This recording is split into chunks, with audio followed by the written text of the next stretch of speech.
Bonsoir à vous tous. Bienvenue à notre survol des livres du Nouveau Testament. Bienvenue à ce retour aux évangiles de la Nouvelle Alliance pour apprendre un peu plus ce soir sur une perspective bien spéciale du ministère et de la personne de Jésus. Alors que ce soir, nous allons survoler l'évangile de Jean. L'évangile de Jean, un évangile différent, est très révélateur sur qui Jésus était et est vraiment. Le pasteur MacArthur fait ressortir cette différence entre l'évangile de Jean et les autres évangiles lorsqu'il dit: les évangiles synoptiques, Matthieu, Marc et Luc, nous offrent une vue d'ensemble de la vie de Christ. Mais Jean nous amène dans le sein des saints de sa divinité. Alors que les autres commencent par son origine terrestre ou son service, Jean commence avant la Genèse, dans l'éternité passée. La grande différence réside dans le but explicite de Jean. Il n'écrit pas seulement une biographie, mais un plaidoyer théologique pour prouver que Jésus est vraiment le Fils de Dieu. C'est la révélation divine poussée à son apogée. Jean ne se contente pas de raconter l'histoire du roi ou du serviteur. Il nous dévoile la gloire du Verbe fait chair, afin que par la foi, nous ayons la vie en son nom. Et si on prend ce soir cette charte qui a été partagée et qu'on regarde un petit peu, on voit les différences entre les trois premiers évangiles, Matthieu, Marc et Luc, les évangiles qu'on appelle synoptiques, et ensuite l'évangile selon Jean. Si vous les remarquez, le but. Dans la colonne de gauche, le but qui est souligné. Pour les évangiles synoptiques, on nous parle de montrer que Jésus est le Messie, le Fils de Dieu, et présenter son œuvre et ses enseignements. Vous vous rappelez, dans Matthieu, on souligne qu'il est le roi. Dans Marc, qu'il est le serviteur. Dans Luc, qu'il est le Fils de l'homme, et dans Jean, qu'il est le Fils de Dieu, et dans l'autre côté, à droite, toujours les buts, montrer que Jésus est le Fils de Dieu, afin que nous croyions en lui et que nous ayons la vie. Jean 20, 31. L'accent principal, encore une fois, pour comparer, dans les évangiles synoptiques, ce que Jésus a fait, son ministère en Galilée, ses miracles, ses paraboles, ses enseignements. Dans la colonne de droite, dans l'évangile de Jean, qui est Jésus? Sa divinité, sa gloire, ses paroles profondes, sa relation avec le Père. Encore dans la colonne de gauche, le contenu pour les évangiles synoptiques. Récits surtout chronologiques et historiques. Beaucoup de paraboles et d'enseignements pratiques. Pour l'évangile de Jean, sélection de signes ou de miracles, de discours profonds. Moins d'enseignements pratiques, plus de révélations sur Jésus. Juste un petit peu plus bas, colonne de gauche, portrait de Jésus dans les évangiles synoptiques. Le roi, le serviteur, le Fils de l'homme. Dans le côté de l'évangile de Jean, le Fils de Dieu. Le Verbe éternel, la vie et la lumière du monde. Et dernièrement, caractéristiques distinctives pour les évangiles synoptiques, beaucoup de récits d'action et de voyage, l'importance des paraboles, l'intérêt pour le royaume de Dieu, concernant principalement le ministère public de Jésus. Dans l'évangile de Jean, on commence par l'éternité du Verbe. Ensuite, on suit avec 7 « Je suis révélateur ». On approfondit la relation avec le Père, puis on souligne la foi, la lumière et la vie éternelle. Donc, ça nous donne juste un peu une perspective des différences entre l'évangile de Jean et les évangiles synoptiques. Synoptiques, c'est-à-dire qu'ils sont similaires dans leur contenu. Allons à la page 1 de notre feuille de travail pour apprendre concernant les particularités de l'évangile de Jean. Donc, à la page 1, l'évangile de Jean. Introduction. L'évangile de Jean se distingue profondément des 3 autres évangiles par sa richesse théologique et son accent particulier sur la divinité de Jésus-Christ. Tournons dans Jean chapitre 1, juste pour voir comment l'évangile de Jean débute. Dans Jean chapitre 1, On va voir que ça débute avec Jésus qui est Dieu lui-même. Une vérité qui va paraître aussi dans les autres évangiles, mais surtout dans l'évangile de Jean. C'est vraiment l'évangile qui se concentre pour nous convaincre que Jésus est plus qu'un prophète, plus qu'un bon enseignant, plus qu'un exemple. Il est Dieu lui-même qui s'est incarné. Jean chapitre 1, à partir du verset 1.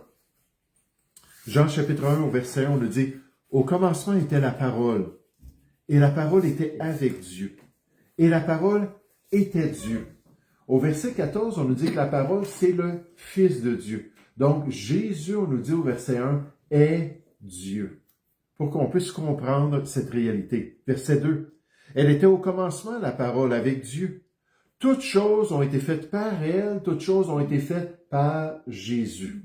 Et rien de ce qui a été fait n'a été fait sans elle. Nécessairement, c'est Dieu qui a créé toutes choses. Jésus est Dieu.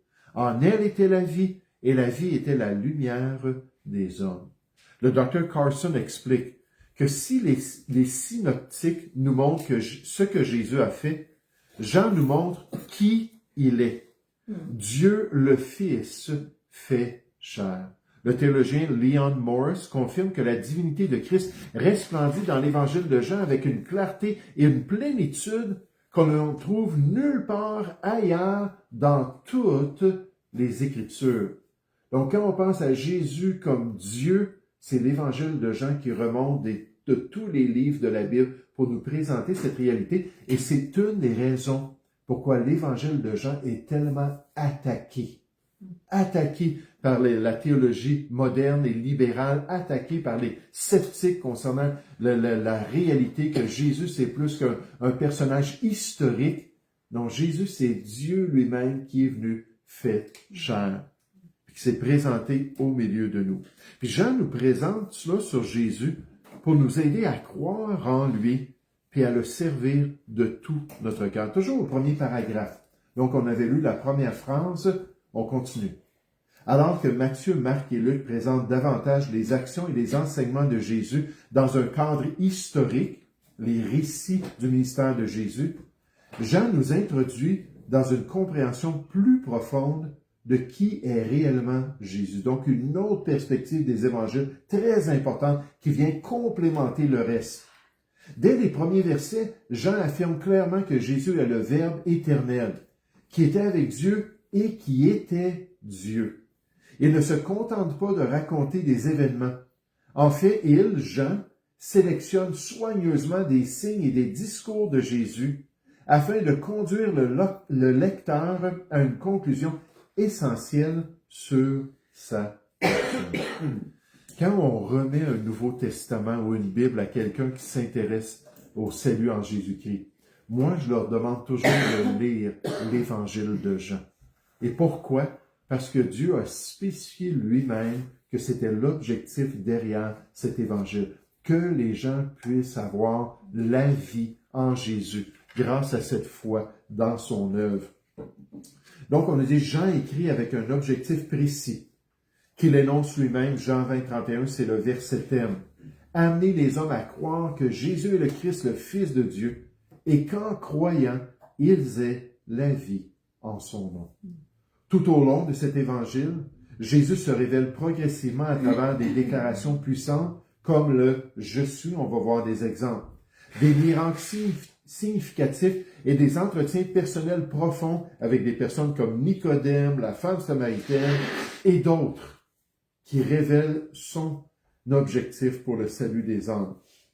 En résumé, l'Évangile de Jean pose une question fondamentale.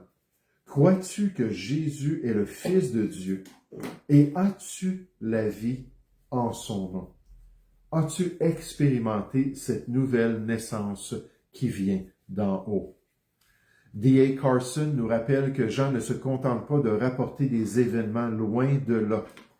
Il les choisit et les organise nécessairement poussés par l'Esprit, afin que ses lecteurs parviennent à la foi en Jésus-Christ et par cette foi qu'ils puissent recevoir la vie éternelle en lui. Et c'est vraiment l'objectif. Le point numéro 1, l'auteur du livre, Jean l'apôtre, fils de Zébédée, Est-ce que quelqu'un qui sait qui était le frère de Jean? Jean. Jean, exactement. Ils étaient quoi? Quel métier faisaient-ils? Ils étaient des pêcheurs avec leur père. Puis quand Jésus les a appelés, ils ont mis de côté les filets, puis ils ont dit « Au revoir, papa ». Puis ils sont partis avec le Seigneur Jésus pour accomplir leur ministère. Il était membre du cercle intime de Jésus. 3 personnes, 3 apôtres qui étaient plus proches de Jésus. Qui étaient-ils? Pierre Jean-Jacques. Pierre Jean-Jacques. Oui, on dit Pierre Jean-Jacques est là, mais effectivement, Pierre, Jean et Jean. Des événements comme l'expérience sur le mont de transfiguration. Qui était là? Pierre, Jean, Jean. Des événements comme dans le jardin de Gethsémani. Qui est allé avec Jésus? Pierre, Jean, Jean. C'était les gens les plus intimes et les plus proches de Jésus. Donc, Jean, la lettre C, était un témoin direct des événements. Contrairement à Luc. Luc est allé interviewer les gens pour leur demander qu'est-ce qui s'est passé. Puis là, il a mis ça par écrit. Mais Jean était là, il était présent. Il est appelé le disciple que Jésus aimait. 4 fois, on nous dit ça, et seulement dans l'évangile de Jean. Puis comme ça devait être touchant pour lui, que l'Esprit de Dieu dit « Hey, je veux que tu spécifies ça, que tu es vraiment celui qui était dans une intimité spéciale avec Jésus. » Il venait se coucher lors des repas, puis nécessairement, les repas à cette époque-là, on s'étendait sur des coussins, puis là, on mangeait ensemble, puis il venait, puis il s'accotait sur le sein de Jésus.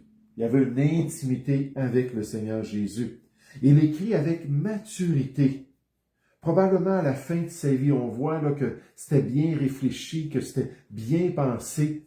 Puis là, il donne une description très profonde sur la personne du Seigneur Jésus. Quel évangile merveilleux! Moi, c'est mon évangile favori, l'évangile de Jean. Les thèmes principaux du livre, la divinité nécessairement de Jésus-Christ, la divinité du Fils de Dieu. La lettre B, la foi comme moyen d'obtenir la vie éternelle. Pas les bonnes œuvres, pas les sacrements, pas notre amour pour notre prochain. Non, c'est toujours la foi qui était nécessaire pour avoir la vie éternelle. Éphésiens 2.8, ça nous dit « Car c'est par la grâce que vous êtes sauvés au moyen de la foi ». La foi, c'est la main du cœur qui s'approprie la promesse du salut, puis qui reçoit cette nouvelle vie-là en Jésus-Christ. La lettre C, la vie éternelle. Aionios, qui veut dire sans fin d'âge en âge pour toujours. La vie éternelle dès maintenant, mais aussi pour l'éternité. Chacun des évangiles parle de la vie éternelle. Mais devinez quel évangile en parle plus que tous les autres. L'évangile de Jean, qui revient sur cette réalité-là. La lettre D, la lumière versus les ténèbres. Le rejet du salut que les gens font parce qu'ils veulent demeurer dans les ténèbres. Regardez Jean chapitre 3.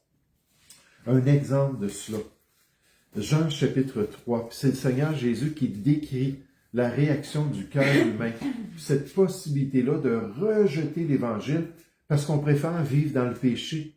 On préfère demeurer dans un style de vie qu'on sait que Dieu condamne, mais on demeure dans cela plutôt que se tourner vers la vérité. Verset 14, Jean chapitre 3.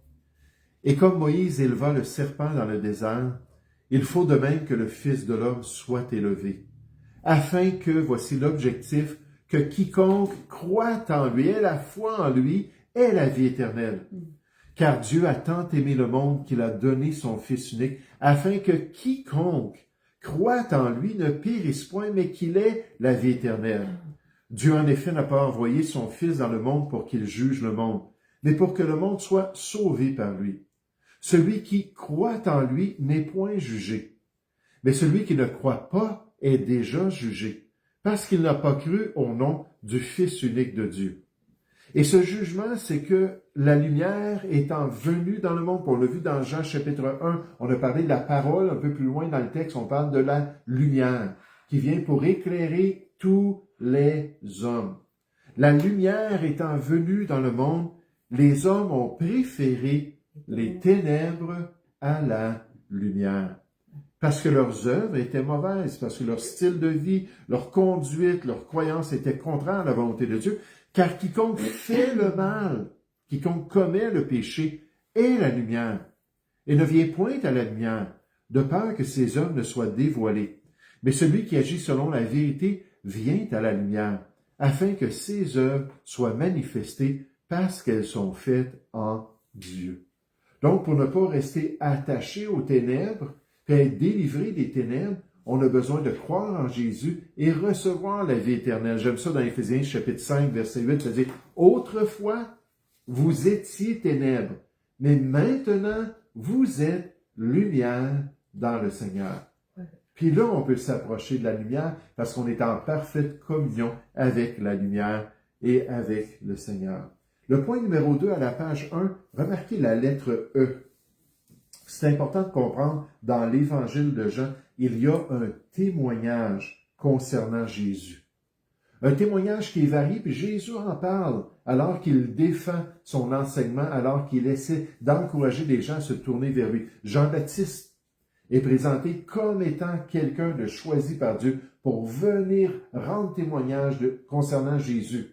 On parle moins de son ministère auprès du peuple et de la repentance qu'il prêchait, qu'on voit dans les autres évangiles. On parle de comment il voyait Jésus, puis ce qu'il disait sur Jésus, pour que les gens puissent croire en lui. Les œuvres, les miracles, c'est plein dans l'évangile de Jean, qui étaient là pour que les gens puissent croire. Jésus disait, si vous ne croyez pas en moi, vous me connaissez, vous savez que je suis le fils de Joseph, le charpentier, puis que j'ai mes sœurs, puis mes frères, puis ma famille. Puis... Mais si vous ne croyez pas en moi, croyez à cause des miracles. Puis ouvrez votre cœur. Puis nécessairement le Père qui rend témoignage de toutes sortes de manières, même audiblement, concernant son Fils, pour que les gens se tournent vers Jésus et les Écritures. Jésus cite beaucoup les Écritures. Vous sondez les Écritures, Jean 5, 39, parce que vous pensez avoir en elles la vie éternelle. Ce sont elles qui rendent témoignage de moi, mais vous ne voulez pas venir à moi pour avoir la vie. Il y a tout ce témoignage-là dans l'Évangile de Jean pour que les gens puissent se tourner vers Jésus. La lettre F, les déclarations. Je suis, je suis, je suis. En fait, dans l'introduction, je parle de 7 déclarations, mais je pense que c'est une citation, mais il y en a beaucoup plus que cela. Et il y en a 7 qui sont plus stratégiques pour comprendre qui est Jésus. Je suis, ça revient dans chaque évangile. Devinez dans quel évangile on le retrouve encore le plus. L'évangile de Jean, il parle de « je suis ». Regardez un exemple frappant dans Jean chapitre 8. Je suis vraiment désolé ce soir, on a commencé en retard. J'avais oublié d'envoyer mes notes sur ma tablette, puis quelqu'un a dû se dépêcher pour aller chercher mon autre ordinateur. Mais je voulais quand même, je trouve que c'est intéressant, ces passages-là, de réaliser ce témoignage-là concernant la personne de Jésus. Mais regardez comment c'est frappant dans Jean 8, verset 21. Jean 8, 21. Jésus leur dit encore, « Je m'en vais et vous me chercherez, et vous mourrez dans vos péchés. Vous ne pouvez venir où je vais. » Jésus déclare cette condamnation-là. Sur quoi les Juifs dirent, se tuera-t-il lui-même, puisqu'il dit, « Vous ne pouvez venir où je vais. » Et il leur dit, « Vous êtes d'en bas. » Pensez à Jésus, là, c'est Dieu lui-même. Originalement, il n'était pas de la terre, là. Il n'est pas né là, dans Marie, puis ça a été le début de sa vie. Non, il était dans le ciel, il était dans la gloire. Vous êtes d'en bas, moi je suis d'en haut. Vous êtes de ce monde, moi je ne suis pas de ce monde. C'est pourquoi je vous ai dit que vous mourrez dans vos péchés. Car si vous ne croyez pas ce que je suis, ou littéralement, si vous ne croyez pas que je suis, vous mourrez dans vos péchés. Puis ce « je suis-là » sans un complément explicite veut dire « je suis » dans une catégorie à part. Je suis celui qui suis, je suis, et si on pourrait dire, unique. Si vous ne comprenez pas que je suis différent parce que je ne viens pas d'ici-bas, puis qu'en fait, je suis le Dieu de l'Ancien Testament, mais vous allez mourir dans vos péchés sans cette réalité-là. Le docteur John MacArthur affirme que rejeter Christ tel qu'il est révélé, c'est demeurer dans le péché. La foi salvatrice l'embrasse comme le « je suis » éternel de la parole de Dieu. Le grand Yahweh dans l'Ancien Testament, c'est une forme du verbe être. Ça veut dire « je suis » dans le temps continu. Je suis celui qui suis toujours. Je suis au présent à toute époque. Je suis en dehors du temps. Puis il faut comprendre que Jésus est le « je suis » de l'Ancien Testament. La lettre G, pour terminer la page 1. Puis nécessairement, on voit dans l'Évangile de Jean l'amour. L'amour de Dieu manifesté en Christ. Point numéro 3, les acteurs bibliques principaux. Jésus-Christ, le Fils de Dieu incarné. C'est le personnage central. Ensuite, on a Jean l'apôtre, l'auteur puis le témoin des événements. On a Jean-Baptiste, le témoin qui préparait le chemin du Fils de Dieu, comme je vous l'ai dit dans l'Évangile de Jean. Son témoignage, c'est surtout qui est Jésus. Il se concentre là-dessus. Il dit, je l'ai rencontré, il était avant moi, il m'a précédé. C'est celui qui vient vous baptiser du Saint-Esprit. Puis là, il pointait les gens. C'est l'époux, puis nécessairement les croyants, c'est l'épouse, puis moi, je suis juste l'ami de l'époux dans Jean chapitre 3. Il faut qu'il croie, Jean 3,30, puis moi, je diminue. Donc là, il pointe vraiment sur la personne de Jésus. Puis on se concentre sur cet aspect du ministère de Jean-Baptiste. Nicodème, représentant de la religion sans la nouvelle naissance, il faut que tu naisses de nouveau. Nicodemus. Donc Jean 3,3, Jean 3,7, il dit, il faut, c'est nécessaire, une personne religieuse doit être transformée par la grâce de Dieu. La lettre E, la femme samaritaine. Un exemple de grâce offerte à tous, même aux Samaritains qui étaient méprisés. Même par les disciples par moment, ils méprisaient les Samaritains. La lettre F, les disciples de Jésus. Ils sont là dans le récit, ils ont leur rôle, leur part, alors que Jésus accomplit son ministère. La lettre G, les chefs religieux. On voit ça aussi dans l'Évangile de Jean.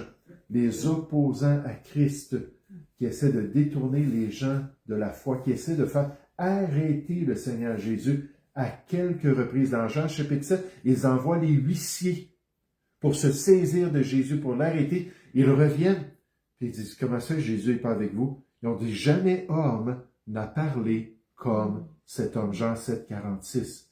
Ils ont dit, on ne peut pas arrêter cet homme-là, il n'est pas normal. Encore une fois, on souligne que Jésus est supérieur à tous. Et la lettre H, Pilate. Pilate, l'autorité romaine, lors de la crucifixion, on voit l'interaction plus profonde avec Pilate, pour qu'il puisse comprendre qu'il est le roi d'Israël et qu'il est le Fils de Dieu et qu'il est venu pour rendre témoignage à la vérité dans Jean chapitre 19. Donc, encore une fois, c'est une approche différente concernant l'arrestation de Jésus. Point numéro 4. Les textes clés du livre, je vous demanderai pas votre passage favori, votre texte, votre verset, parce que notre temps est vraiment avancé. Mais on donne des exemples. Jean chapitre 1 au verset 1, nécessairement on commence avec la divinité de Jésus. Pas du Jésus, mais de Jésus. Jean 1, 12. Comment devenir enfant de Dieu? On nous dit, tous ceux qui l'ont reçu. Qui ont dit, oui, Jésus vient dans ma vie, ceux qui croient en son nom. Au verset 11, on nous dit qu'il est venu auprès des siens. Les siens ne l'ont pas reçu, mais il dit, par contre, tous ceux qui l'ont reçu dans leur vie, il leur donne le pouvoir de devenir enfants de Dieu. Jean 3,3, un des versets avec le verset 7, la nouvelle naissance, la régénération, qu'on dit dans d'autres versions, dans d'autres passages. Donc, il faut naître de nouveau en Jésus. Jean 3,16, nécessairement, l'amour de Dieu, le salut, c'est le verset qui résume le tout, qui résume tout le message de Jésus-Christ, le grand verset de l'Évangile de Jean. Jean 4, 24, Dieu est esprit, donc il faut l'esprit de Dieu ou le salut de Dieu pour l'adorer en esprit et en vérité. ça prend la nouvelle vie. Jean 6,35, des exemples de « je suis ». Je suis le pain de vie. Quel scandale Jésus a fait en disant ça. Ça a fait une division majeure. La plupart de ceux qui le suivaient ont dit, on ne peut plus suivre ça, on ne peut pas accepter ces paroles-là. Jean 8,12, je suis la lumière du monde. Pendant que je suis avec vous, je suis la lumière du monde. Jean 10,11, puis chapitre 10, moi c'est un de mes favoris dans l'évangile de Jean. Je suis le bon berger. Puis le bon berger donne sa vie pour ses brebis. Jean 11,25, je suis la résurrection et la vie. Puis nécessairement dans le chapitre 5 puis dans le chapitre 10, Jésus dit, mais les œuvres de mon Père, moi aussi je les fais. Puis s'il donne la vie, Dieu donne la vie, moi aussi je donne la vie. Puis là, dans ces deux chapitres-là, on prend des roches, puis on veut lapider parce qu'il se faisait égal à Dieu, comme s'il était Dieu lui-même. Ensuite, dans Jean chapitre 14, verset 6, « Je suis le chemin, la vérité et la vie, et nécessairement nul ne vient au Père que par moi. » Hey! Les gens qui lisent ça attentivement vont dire, « Wow! J'ai besoin de Jésus dans ma vie. Il faut que je me tourne vers Jésus. » Jean chapitre 17, la prière sacerdotale de Christ, comme le grand prêtre de la nouvelle alliance qui intercède pour le peuple de Dieu. Quelle belle prière. Jean chapitre 20, verset 31, « Ces choses ont été écrites afin que vous croyiez que Jésus est le Fils de Dieu et qu'en croyant, vous ayez la vie en lui. » C'est l'objectif du livre. Point numéro 5. Les vérités à retenir.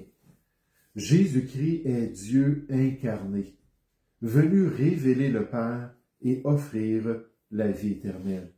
Il ne faut pas présenter Jésus moins que cela. Il est Dieu lui-même. La lettre B, Jean montre clairement dans son évangile que la foi en Christ est essentielle pour être sauvé. Sans elle, il n'y a point de salut. Si quelqu'un dit, moi je crois en Dieu, moi je crois dans les commandements de Dieu, moi je crois dans l'éternité avec Dieu, puis qu'il refuse de dire qu'il croit en Dieu, il ne peut pas y avoir de salut. Ça prend ça, Jean 3,36, celui qui ne croit pas au Fils ne verra point la vie, mais la colère de Dieu demeure sur lui. Puis il y a cet ombrage-là du jugement de Dieu qui l'accompagne dans sa vie et qui va le rattraper dans la prochaine. Après la mort, Hébreux 9, 27, vient le jugement. Je suis en train de lire un très bon livre sur l'évangélisation, puis il disait, vous savez, les gens ne l'avouent pas, mais dans leur conscience, ils ont peur de mourir, puis de se tenir devant Dieu. Puis il dit, c'est bon pour nous de leur rappeler cette réalité-là, alors qu'on évangélise, on leur dit, écoutez, vous avez l'opportunité aujourd'hui. Il dit, en moyenne, les gens vivent jusqu'à peu près 70 ans. On a une espérance de vie plus longue, mais il y a des gens qui vivent moins longtemps que ça. Puis il dit, quand quelqu'un a atteint 60 ans, il ne lui reste que 500 week-ends à vivre. 500 week-ends en moyenne. Il dit, utilisez cela. Puis dites aux gens, hey, 500 week-ends, là, puis tu t'en vas dans la prochaine vie. Tu t'en vas devant Dieu. Puis il dit, vous ne savez pas, c'est un évangéliste bien connu, puis qui a beaucoup de succès par la grâce de Dieu. Il dit, vous ne savez pas le fait de mettre ça dans une valeur tangible comme ça. Comment est-ce que les gens peuvent dire, waouh, c'est vrai. La semaine prochaine, ça va être un week-end. Après ça, un autre week-end, un autre week-end. Ça va passer vite. Mais pour aider à sensibiliser les gens qu'il faut croire en Jésus. La nouvelle naissance est indispensable pour aller dans le royaume de Dieu. Les gens vont dire, Seigneur, Seigneur, n'avons-nous pas prophétisé en ton nom? N'avons-nous pas chassé des démons en ton nom? N'avons-nous pas fait toutes sortes de miracles en ton nom? Ils disent pas, n'avons-nous pas expérimenté la nouvelle naissance à cause de toi? Jamais se concentre sur eux. Il faut qu'ils naissent de nouveau. La vie éternelle commence dès maintenant. Dans ce monde, ici-bas, dès qu'on est sauvé. Mais cette vie éternelle-là va continuer pour toujours. Puis en fait, elle va devenir pleine dans la prochaine vie. alors qu'on n'aura plus les restrictions qu'on a ici-bas, qu'on va pouvoir expérimenter une relation, Jean 17, 3, la vie éternelle, c'est une relation intime avec Dieu. On va pouvoir expérimenter une relation tellement merveilleuse avec Dieu dans la prochaine vie. Le monde rejette la lumière, on l'a vu, mais ceux qui croient sont sauvés. Ceux qui croient reçoivent la nouvelle vie qui se trouve en Jésus. Quelles sont les applications de cet évangile qui est très différent des autres évangiles? Crois-tu réellement que Jésus est le Fils de Dieu? Donc, c'est une question de foi. Est-ce qu'on croit réellement? As-tu expérimenté la nouvelle naissance? Hein, on le sait, quand il y a une naissance physique, c'est tout un changement dans la vie du bébé. Hein, il part du sein maternel, il s'en vient sur cette terre, puis il expérimente une première journée dans ce monde, tout un changement. Mais de la même manière, spirituellement, est-ce qu'il y a un jour, puis même si on ne se souvient pas de la date, puis l'heure, puis bien sûr, il y en a qui sont fiers d'avoir pris ça en note, puis il a dit, oui, telle date, à telle heure, j'étais avec un pasteur, j'étais avec un chrétien, et j'ai accepté le Seigneur. C'est pas ça qui est important. Est-ce qu'il y a eu un changement dans notre vie? 2 Corinthiens 5, 17 nous dit que celui qui est en Jésus-Christ est une nouvelle créature, que les choses anciennes sont passées, toutes choses sont devenues nouvelles. Puis là, nécessairement, il y a la progression dans cette nouvelle vie-là. Mais est-ce qu'il y a eu un changement? Ça prend une nouvelle vie en Jésus-Christ. Ta foi est-elle personnelle et vivante, je dirais, relationnelle? Est-ce que tu peux dire que oui, je connais Jésus-Christ? Oui, je connais Dieu. J'ai une intimité avec Dieu. Marches-tu dans la lumière ou dans les ténèbres?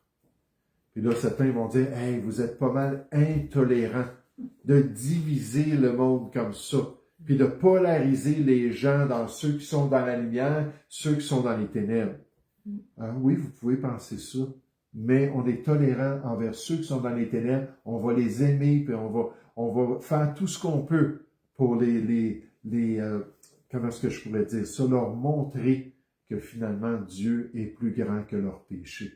Mais la Bible nous parle de ceux qui sont dans les ténèbres, ceux qui sont dans la lumière. Dans quel camp est-ce qu'on se trouve? Jésus a dit, celui qui n'est pas avec moi est contre moi.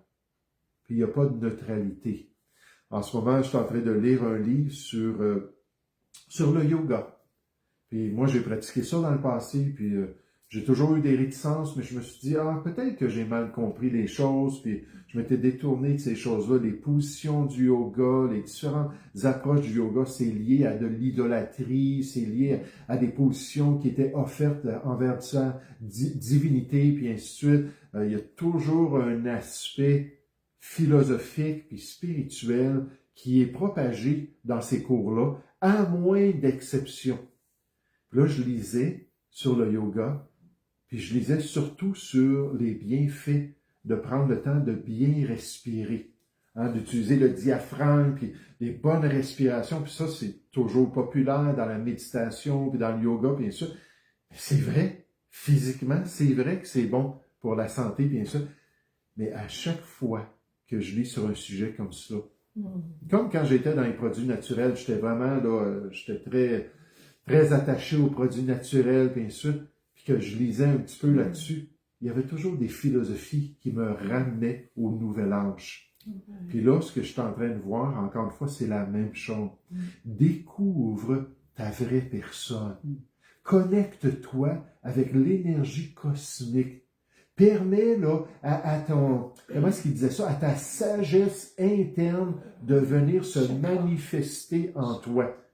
Puis toutes ces choses-là, alors que les gens se vident de leur raisonnement qui s'ouvrent à des expériences, mais la Bible dit cherchez et vous trouverez. Puis on peut chercher dans les ténèbres et trouver dans les ténèbres. Puis se connecter à des choses qui ne sont pas du tout de Dieu.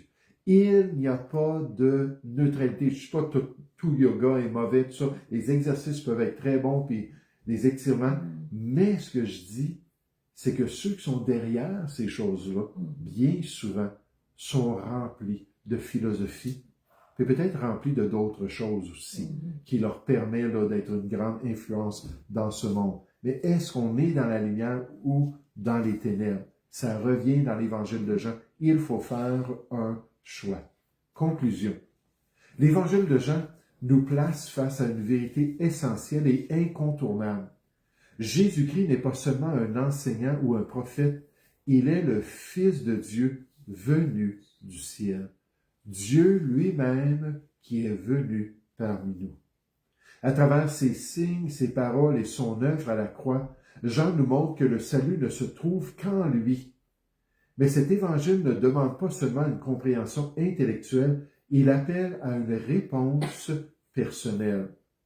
Chaque lecteur est confronté à une décision. Croire en Christ et recevoir la vie éternelle à tous ceux qui l'ont reçu, à ceux qui croient en son nom, ou rejeter la lumière et demeurer dans les ténèbres pour avoir la colère de Dieu qui demeure sur nous. Ainsi, la question centrale demeure, as-tu la vie en croyant au nom de Jésus-Christ? Pas es-tu une personne pieuse? Es-tu une personne religieuse? Une personne qui a une grande foi dans toutes sortes de choses? La Bible nous dit que si notre foi n'est pas centrée sur les termes de l'Évangile, notre foi est vaine. Elle est vide de sens. Elle ne vaut rien devant Dieu. Que cette étude nous pousse non seulement à connaître davantage Christ, mais à vivre dans une foi réelle, profonde et transformative, fondée sur la vérité de sa personne divine. Et moi, je dis merci Seigneur pour l'Évangile de Jean. À chaque année dans mon culte, alors que je passe à travers cet évangile-là, à chaque fois, ça me ramène à cette idée-là de la vie éternelle, un cadeau gratuit qui a été offert grâce à l'œuvre de Jésus-Christ et au besoin de marcher par la foi et d'accomplir la volonté de mon Sauveur. Nous allons prier ensemble. Père Céleste, Seigneur, on veut te remercier ce soir, on veut te louer pour cet évangile qui est tellement merveilleux. Un évangile qui est tellement particulier. Un évangile qui est tellement attaqué aussi. On essaie de le discréditer. On essaie de dire que ce sont des gens qui ont rajouté des paroles au discours de Jésus. Que ce n'est pas le Jésus de l'histoire qui aurait dit ces choses-là concernant sa propre personne. Mais Seigneur, lorsqu'on fait la comparaison avec les récits des autres évangiles, il n'y a rien de contradictoire. Oui, on voit Jésus comme le roi, comme le serviteur, le fils de l'homme, mais aussi on voit dans les autres évangiles que Jésus était plus qu'un homme. Il se présentait comme le moyen de connaître Dieu. Il se présentait comme celui qui pouvait permettre le pardon des péchés. Il se présentait comme celui qui allait payer pour les transgressions des hommes sur le bois du calvaire. Et dans l'évangile de Jean, on vient juste rajouter une cerise sur le Sunday, Seigneur, en nous montrant que ce n'était pas juste n'importe qui a tout subi ces choses, qui a tout accompli ces choses. C'était Dieu lui-même qui a quitté la gloire pour venir dans ce monde et pour pouvoir devenir notre Sauveur. Merci pour cet évangile et merci pour ce survol ce soir. Rapide, simple, mais qui nous rappelle l'importance de l'évangile de Jean. Que tu puisses travailler dans nos cœurs alors qu'on lit cet évangile pour nous aider à apprécier encore plus qu'on adore Dieu lui-même en Jésus-Christ. Seigneur, je te prie, au nom du Seigneur Jésus. Amen.